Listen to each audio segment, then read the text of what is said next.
So hi guys, this is Dheeraj Kurian. ये video है NCERT line by line audio book. आप pen लो, book लो, सोचो कि दुनिया ख़त्म हो गई है, तुम और बुक बस ये लो पेन, और जो मैं बोल रहा हूँ उसको साथ मार्क करते करते जाओ एंड यू विल रियलाइज़ कि एनसीईआरटी ख़त्म भी हो गया और तुम्हारे दिमाग में घुसने भी लगेगा। और जब भी दिमाग में कुछ उल्टा सीधा आए तो सोचो, उस फोकस तुम्हें अपने लाइन पे ले जाना है कि बोल क्या रहा है। इससे रिलेटेड क्वेश्चन पूछना है तुम्हें, बस गो, दैट्स इट। इस वीडियो में हम करने वाले हैं क्लास 11 बायोलॉजी का chapter number 16 which is excretory products and there elimination. तो आज के इस वीडियो में हम एनसीईआरटी लाइन बाय लाइन पढ़ेंगे। तो चलिए बिना किसी देरी के स्टार्ट करते हैं। Animals accumulate ammonia, urea, uric acid, carbon dioxide, water and ions like Na+, K+, Cl-, phosphate, sulfate, etc. either by metabolic activities or by means like excess ingestion. These substances have to be removed totally or partially. In this chapter, you will learn the mechanism of elimination of these substances with special emphasis on common nitrogenous wastes. Ammonia, urea, and uric acid are the major forms of nitrogenous wastes excreted by the animals. Ammonia is the most toxic form. It requires large amount of water for its elimination, where uric acid, and being the least toxic, can be removed with minimum loss of water. The process of excreting ammonia is ammonotelism, and many bonifaces, aquatic amphibians, and aquatic insects are ammonotelic in nature. Ammonia, as it's readily soluble, is generally excreted by diffusion across body surfaces or through gill surfaces in feces. In phase as in ammonium ions. Kidneys do not play any significant role in its removal. Terrestrial adaptation necessitated the production of lesser toxic nitrogenous wastes like urea and uric acid for conservation of water. Mammal, many terrestrial amphibians, and marine fishes mainly excrete urea and are called uricotelic animals. Ammonia produced by metabolism is converted into urea in the liver of these animals and released into blood, which is filtered and excreted by the kidneys. Some amount of urea may be retained in the kidney matrix of some of these animals to obtain a desired osmolarity. Reptiles, birds, land snails, insects, etc. Nitrogenous wastes as uric acid in the form of pellet or paste with a minimum loss of water and are called uricotelic animals. A survey of animal kingdom presents a variety of excretory structures. In most of the invertebrates, these structures are simple tubular forms, whereas vertebrates have complex tubular organs called kidneys. Some of these structures are mentioned here. Protonephridia or flame cells are the excretory structures in platyhelminthes, flatworms, example planaria. Rotifers, some animals, some annelids, and the cephalochordate Amphioxus. Protonephridia are primarily concerned with ionic and fluid volume regulation, that is osmoregulation. Nephridia are the tubular excretory structure of earthworm and other annelids. Nephridia help to remove nitrogenous wastes and maintain a fluid and ionic balance. Malpighian tubules are the excretory structures of the most of the insects, including cockroaches. Malpighian tubules help in the removal of the nitrogenous wastes and osmoregulation. Adrenal glands or green glands perform the excretory function in crustaceans like prawns. 16.1 Human excretory system. In humans, the excretory system consists of a pair of kidney, one pair of ureter, and a urinary bladder and a urethra. Figure 16.1. Here is human urinary system.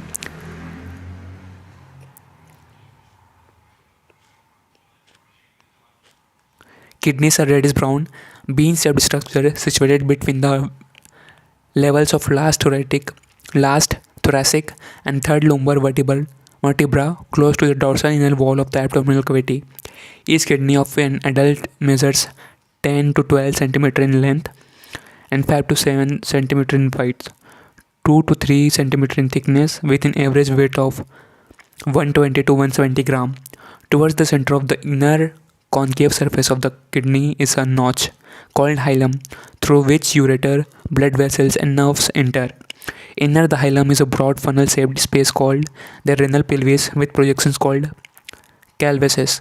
The outer layer of a kidney is tough capsule. Inside the kidney, there are two zones: an outer cortex and an inner medulla. The medulla is divided into few conical masses, medullary pyramids projecting into calyces, single calyx. The cortex extends in between the medullary pyramids as renal columns called columns of Bertini. Figure 16.2. Each kidney has nearly 1 million complex tubular structures called nephrons, which are functional units. Each nephron has two parts, the glomerulus and the renal tubule. Glomerulus is a tuft of capillary formed by the afferent arteriole, a fine branch of renal artery. Blood from the glomerulus is carried away by an efferent arteriole. The renal tubule begins with a double-walled cup-like structure called Bowman's capsule, which encloses the glomerulus. Glomerulus, along with Bowman's capsule, is called the Malpighian body or renal corpuscles. Figure 16.4. The tubule continues further to form a highly coiled network, proximal convoluted tubule, renal artery, renal vein, renal pelvis, ureter, cortex, renal capsule, renal column, medullary pyramid. Figure 16.2. Longitudinal section diagrammatic of kidney. Figure 16.3. A diagrammatic representation of a nephron showing blood vessels, duct and tubule. First one is afferent arteriole, then efferent arteriole, then glomerulus, Bowman's capsule, proximal convoluted tubule, distal convoluted tubule, descending loop of Henle, ascending loop of Henle, vasa recta, Henle's rope. PCT, a hairpin shaped Henle's loop, is the next part of the tubule which has descending and an ascending limb. The ascending limb continues as another highly coiled tubular region called distal convoluted tubule. The discities of many nephrons open into a straight tube called collecting duct, many of which converge and open into renal pelvis through medullary pyramids in the calyces. The Malpighian corpuscles, PCT and discity of the nephron are situated in the cortical region of the kidney, whereas the loop of Henle dips into the medullary. In majority of the nephrons, the loop of Henle is too short and extends only very little into the medulla. Such nephrons are called cortical nephrons. In some of the nephrons, the loop of Henle is very long and runs deep into the medulla. These nephrons are called juxtamedullary nephrons. The afferent arteriole emerging from the glomerulus forms a fine capillary network and around the renal tubule called the peritubular capillaries. A minute vessel of the network runs parallel to the Henle's loop, forming a U-shaped vasa recta. Vasa recta is absent or highly reduced in cortical nephrons. 16.2. Urine formation.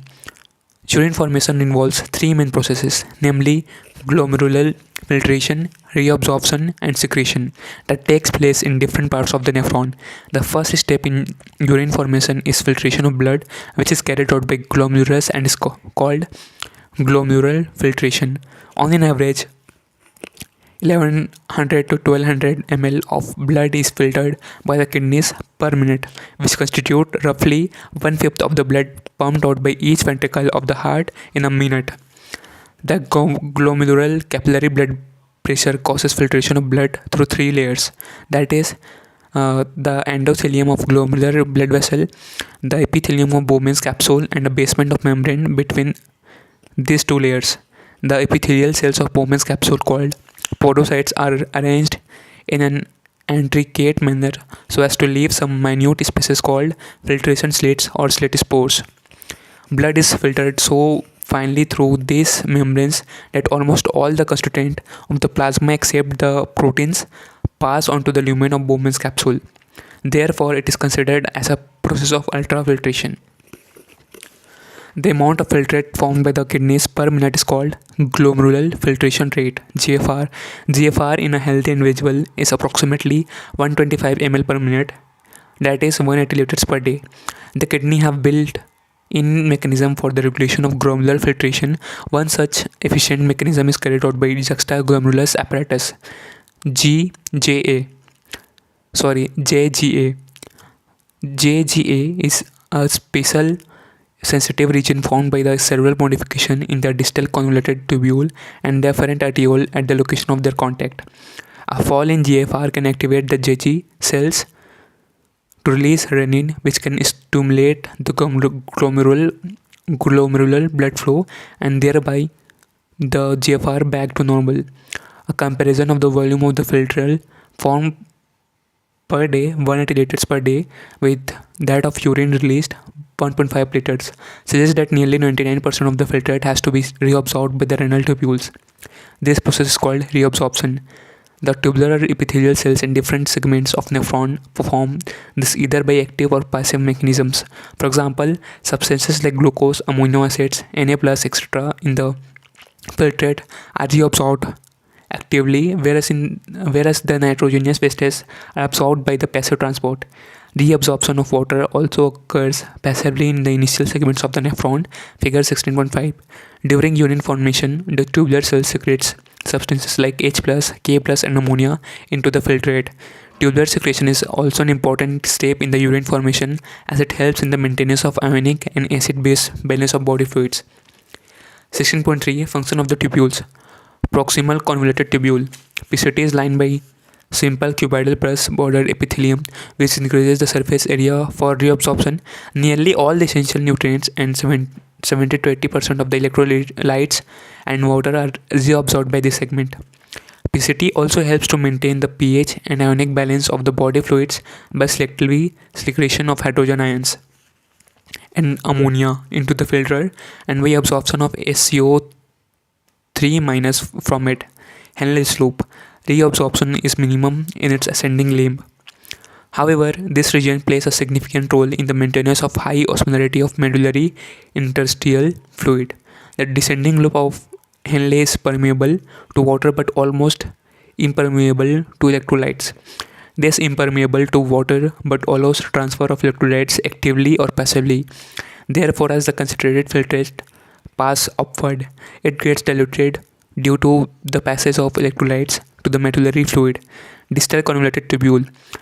Conditional reabsorption of Na+ and water takes place in this segment.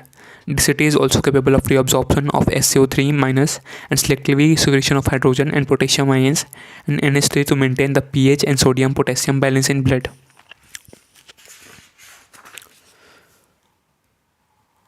Collecting duct. This long duct extends from the cortex of the kidney to the inner part of the medulla. Large amounts of water could be reabsorbed from this region to produce a concentrated urine. This segment allows passage of small amounts of urea into the medullary interstitium to keep up the osmolarity. It plays a role in the maintenance of pH and ionic balance of the blood by the selective secretion of H+ and K+ ions. Figure 16.5. Let's say the figure 16.5. Reabsorption and secretion of major substances at different parts of the nephron. Arrows indicate the degradation or movement of materials.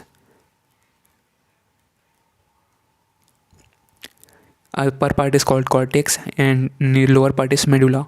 Let's see in upper part, proximal convoluted tubule. We can say that SCO3, Na+, H2O nutrients and K+ are removed out from the proximal convoluted tubule and H+ and ammonia are get inserted. Then in descending loop of Henle, H2O is getting out. Then urea is getting entered, NaCl is getting out, thin segment of ascending limb. Then NaCl is getting out, thick segment of ascending limb. Then NaCl, H2O and SCO3- are getting out and K+ and H+ are getting in. Collecting duct. Then in collecting duct, urea is getting out and H2O is also getting out. 16.4 Mechanism of concentration of the filtrate. Mammals have the ability to produce a concentrated urine. The Henle's loop and vas recta play a significant role in this. The flow of filtrate in the two limbs of the Henle's loop is in opposite direction and thus forms a countercurrent. The flow of blood through the two limbs of vas recta is also in a countercurrent pattern. Proximity between the Henle's loop and vas recta, as well as the countercurrent in them, help in maintaining and increasing osmolarity towards the inner medullary interstitium. That is from 300 osmolarity in the cortex to about 1200 milliosmolarity liter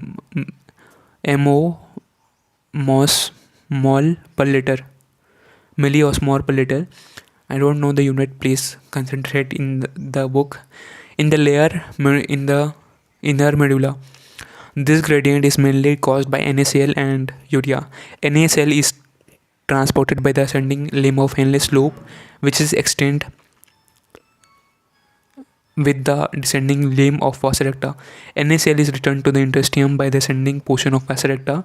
Similarly, small amounts of urea enter the thin segment of the ascending limb of Henle's loop, which is transported back to the interstitium by the collecting duct.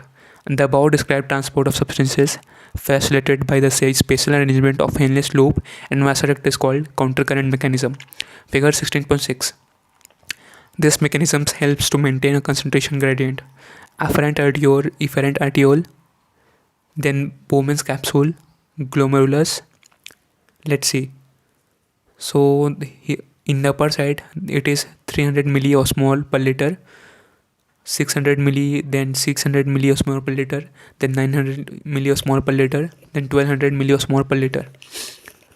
So from glomerulus, NaCl is filter is getting in to 400 in the region of 600 milliosmol liter. H2O is getting out till 1200 milliosmol. Then at 600 milliosmol, NaCl is also getting out. Then from 200 milliosmol, NaCl and H2O is getting out. Then at outer medulla,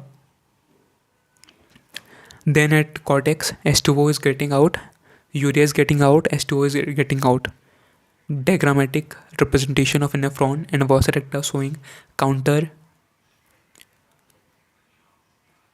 current mechanism.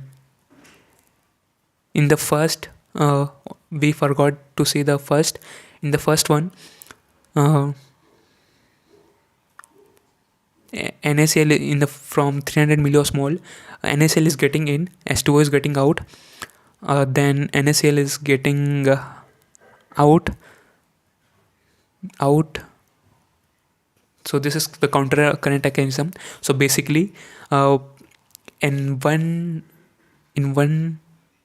nephron and vas recta, water is going against the flow, both each other. This mechanism helps to maintain a concentration gradient in the medullary interstitium. Presence of such interstitial gradient helps in an easy passage of water from collecting tubule, thereby concentrating the filtrate urine. Human kidneys can produce the urine nearly 4 times concentrated than the initial filtrate formed. 16.5. Regulation of kidney function. The functioning of the kidneys is efficiently monitored and regulated by hormonal feedback mechanism involving the hypothalamus, the JGA, and to a certain extent the heart. Osmoreceptors in the body are activated by the changes in blood volume, body fluid volume, and ionic concentration. And excessive to loss of fluid from the body can activate these receptors, which stimulate the hypothalamus to release antidiuretic hormone ADH or vasopressin from the neurohypophysis, posterior pituitary. ADH facilitates water reabsorption from later parts of the tubule, thereby preventing diuresis. An increase in body fluid volume can switch off the osmoreceptors and suppress the ADH release to complete the feedback. ADH can also affect the kidney function by its vasoconstrictory effects on blood vessel. This causes an increase in blood pressure. An increase in blood pressure can increase in the glomerular blood flow and thereby the GFR. The JGA plays a complex regulatory role. A fall in glomerular blood flow, glomerular blood pressure, GFR can activate the JG cells to release renin, which converts the angiotensinogen in blood to angiotensin 1 and further to angiotensin 2. Angiotensin second, being a powerful vasoconstrictor, increase the glomerular blood pressure and thereby GFR. Angiotensin second also activates the adrenal cortex to release aldosterone. Aldosterone causes reabsorption of Na plus and water from the distal parts of the tubule. This also leads to an increase in blood pressure and GFR. This complex mechanism is only known as the renin-angiotensin mechanism. An increase in blood flow to the atria of the heart can cause the release of atrial natriuretic factor (NF). NF can cause vasodilation, dilation of blood vessels, and thereby decrease the blood pressure. NF mechanism therefore acts as a check on the renin-angiotensin mechanism. 16.6 Micturition. Urine formed by the nephrons is ultimately carried to the urinary bladder, where it is stored till a voluntary signal is given by the central nervous system (CNS). This signal is initiated by the stretching of the urinary bladder as it gets filled with urine. In response, the stretch receptors on the walls of the bladder send signals to the CNS. The CNS passes on motor messages to initiate the contraction of the smooth muscles of the bladder and simultaneous relaxation of the urethral stricture, causing the release of urine. The process of release of urine is called micturition, and the neural mechanism causing it is called the micturition reflex. An adult human excretes on an average 1 to 1.5 liters of urine per day. The urine formed is a light yellow colored watery fluid which is slightly acidic, pH 6, and has a characteristic odor. On an average, 25 to 30 grams of urea is excreted out per day. Various conditions can affect the characteristics of urine. Analysis of urine helps in clinical diagnosis of many metabolic disorders as well as malfunctioning of the kidney. For example, presence of glucose, glycosuria, and ketone bodies, ketonuria, in urine are indicative of diabetes mellitus. 16.7 Role of other organs in excretion. Other than kidneys, lungs, liver, and skin also helps in elimination of excretory wastes. Other than kidney, lungs, liver, and skin also helps in the elimination of excretory wastes. Our lung remove the large amount of CO2, approximately 200 ml per minute, and also significant quantities of water every day. Liver, the largest gland in our body, secretes bile-containing substances like bilirubin, biliverdin, cholesterol, degraded steroid hormones, vitamins, and drugs. Most of these substances ultimately pass out along with the digestive wastes. The sweat and sebaceous glands in the skin can eliminate certain substances through their secretions. Sweat produced by the sweat glands is watery fluid containing NaCl, small amounts of urea, lactic acid, etc. Though the primary function of sweat is to facilitate a cooling effect on the body surface. It also helps in the removal of some of the wastes mentioned above. Sebaceous glands eliminate certain substances like sterols, hydrocarbons, and waxes through sebum. This secretion provides a protective, oily covering for the skin. Do you know that a small amount of nitrogenous wastes could be eliminated through saliva too? 16.8 Disorders of the excretory system. 16.8 Disorders of the excretory system. Malfunctioning of kidney can lead to accumulation of urea in blood. A condition called uremia, which is highly harmful, may lead to kidney failure. If such patients, urea can be removed by a process called hemodialysis. During the process of hemodialysis, the blood drained from a convenient artery is pumped into a dialyzing unit called artificial kidney. Blood drained from a convenient artery is pumped into a lysing unit after adding an anticoagulant like heparin. The unit contains a coiled cellophane tube surrounded by a fluid, dialysing fluid, having the same composition as that of plasma except the nitrogenous vestes. The porous cellophane membranes of the tube allows the passage of molecules based on the concentration of gradient. As nitrogenous vestes are absent in dialysing fluid, these substances freely move out, thereby clearing the blood. The cleared blood is pumped back to the body through a vein after adding anti-heparin to it. This method is a boon for thousands of uremic patients all over the world. Kidney transplantation is the ultimate method in the correction of acute renal failures, kidney failure. A functioning kidney is used in transplantation, transplantation from a donor, preferably a close relative, to minimize its chances of rejection by the immune system of the host. Modern clinical procedures have increased the success rate of such complicated technique.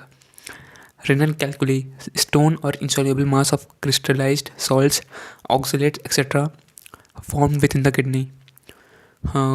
Glomerular nephritis, inflammation of glomeruli of kidney. Summary: many nitrogen containing substances, ions, CO2, etc., that accumulate in the body have to be eliminated. Nature of our nitrogenous wastes form and their excretion vary among animals, mainly depending on that habitat, availability of water. Ammonia, urea, and uric acid are the major nitrogenous wastes excreted. Protonephridia, nephridia, Malpighian tubules, green glands, and the kidney are common excretory organs in animals. They not only eliminate nitrogenous wastes but also help in the maintenance of ionic and acid-base balance of body fluids. In humans, the excretory system consists of one pair of kidney, a pair of ureters, a urinary bladder, and a urethra. Each kidney has over a million tubular structure called nephrons. Nephron is the fundamental unit of kidney and has two portions, glomerulus and renal tubule. Glomerulus is a tuft of capillaries formed from afferent arteriole, fine branches of renal artery. The renal tubule starts with a double-walled Bowman's capsule and it's further differentiated into a proximal convoluted tubule, PCT, Henle's loop, and distal convoluted tubule, DCT. The DCTs of many nephrons join to a common collecting duct, many of which ultimately opens into the renal pelvis through medullary pyramids. The Bowman's capsule encloses the glomerulus to form Malpighian or renal capsule. Urine formation involves three main processes, that is filtration, reabsorption, and secretion. Filtration is a non-selective process performed by the glomerulus using the glomerular capillary blood pressure. About 1200 ml of blood is filtered by the glomerulus per minute to form 125 ml of filtrate in the Bowman's capsule per minute. GFR. JGA, a specialized portion of nephrons, plays a significant role in the regulation of GFR. Nearly 99% of reabsorption of the filtrate takes place through the different parts of nephrons. PCT is major site of reabsorption and selective secretion. HL primarily helps to maintain osmolar gradient 300 milliosmol per liter to 1200 milliosmol per liter within the kidney. Interstitium, DCT and collecting duct allow extensive reabsorption of water and certain electrolytes which help in osmoregulation. H+, K+, and NH3 could be secreted into filtrate by the tubules to maintain the ionic balance and pH of body fluids. A countercurrent mechanism operates between the two limbs of the loop of Henle and those of fossa recta, capillarily parallel to Henle's loop. The filtrate gets concentrated as it moves down the descending limb but is diluted by ascending limb. Electrolytes and urea are retained in the interstitium. By this arrangement, DCT and collecting duct concentrate the filtrate about 4 minutes, that is from 300 milliosmol liter to 1200 milliosmol per liter, an excellent mechanism of conservation of water. Urine is stored in the urinary bladder till a voluntary signal from CNS carries out its release through urethra, that is micturition. Skin, lungs, and liver also assist in excretion. So this was the chapter. I hope you would like. See you in the next video. Till then, be happy. Jai Hind.